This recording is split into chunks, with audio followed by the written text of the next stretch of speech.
चलिए थोड़ा क्रिकेट की बात करें। क्रिकेट के बदलते आंकड़ों की बात करें।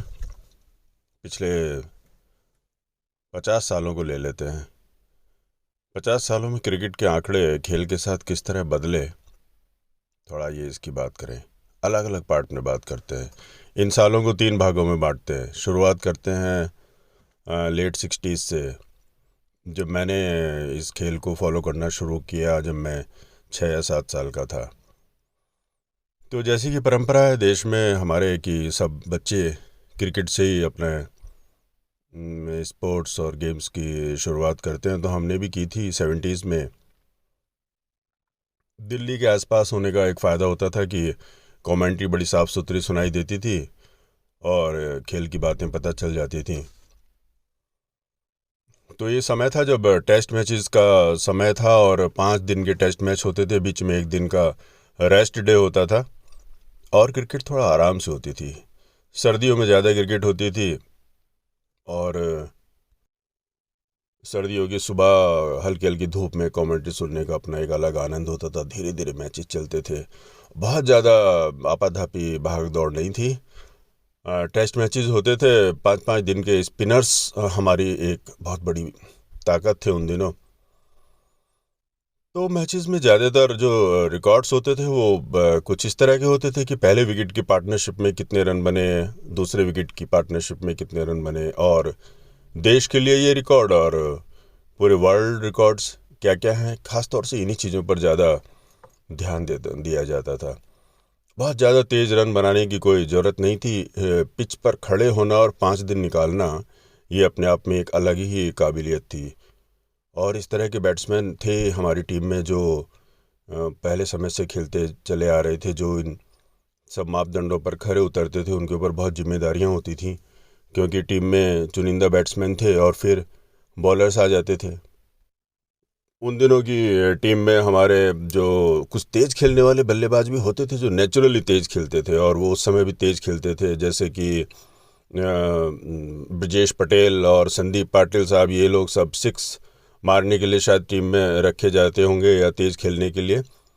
और इसके अलावा सलीम दुर्रानी जी होते थे जो सिक्स मारने के एक्सपर्ट थे। इसके अलावा फारूक इंजीनियर साहब थे जो बहुत तेज़ खेलते थे। लेकिन टीम को जो दृढ़ता मिलती थी, जो विश्वास मिलता था और जो टीम की नींव थी, वो हमारे सुनील गावस्कर साहब होते थे, जो जिनके अंदर था मादा कि वो 2 दिन तक भी क्रीज पर रुक सकते हैं या और ज़्यादा। तो रिकॉर्ड भी कुछ इसी तरह के होते थे, जैसे कितने मिनट उन्होंने क्रीज पे गुजारे, कितने रन बनाए, और कई बार ज़रूरत होती थी कि पूरा दिन निकालना है। वर्ल्ड लेवल पे भी बहुत कुछ तेज़ खेलने वाले बल्लेबाज थे, जैसे Vivian Richards, Desmond Haynes, Gordon Greenidge, Chappell brothers, और बहुत सारे खिलाड़ी थे उस समय पे जो इन सब चीज़ों के लिए जाने जाने जाते थे। लेकिन इतनी ज़रूरत नहीं थी तेज़ खेलने की। क्रीज पर रुकना एक बहुत बड़ी ज़रूरत थी। कई बार आखिरी दिन पूरा दिन निकालना हो तो ऐसे बल्लेबाजों की ज़रूरत होती थी।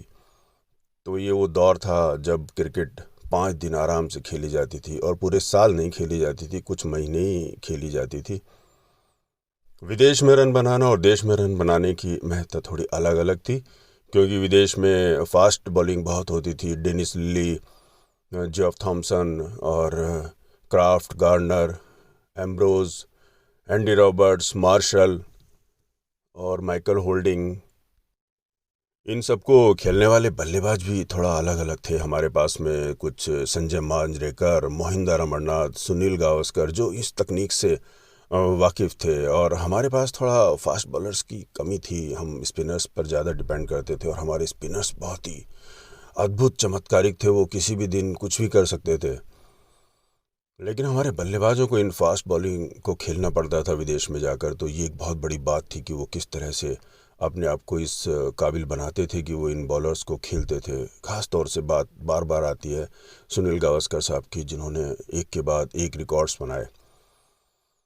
बॉलर्स की जहाँ तक बात है या बॉलिंग के रिकॉर्ड्स की बात है, तो कितने विकेट लिए, कितने ओवर मेडन फेंके, इन्हीं बातों पर ज़्यादा जोर होता था। और आगे आने वाला समय हमें भी कपिल देव साहब का मिलने वाला था तो ये समय बदलने वाला था, लेकिन अभी हम इस समय को यहीं तक रखते हैं जो लेट 70s तक, जब ये दशक चला 70 का, जिसमें वर्ल्ड कप आने लगे थे और उम्मीदें होने लगी थी अब हमारे उन बल्लेबाजों से कि वो वर्ल्ड कप के हिसाब से खुद को ढालें।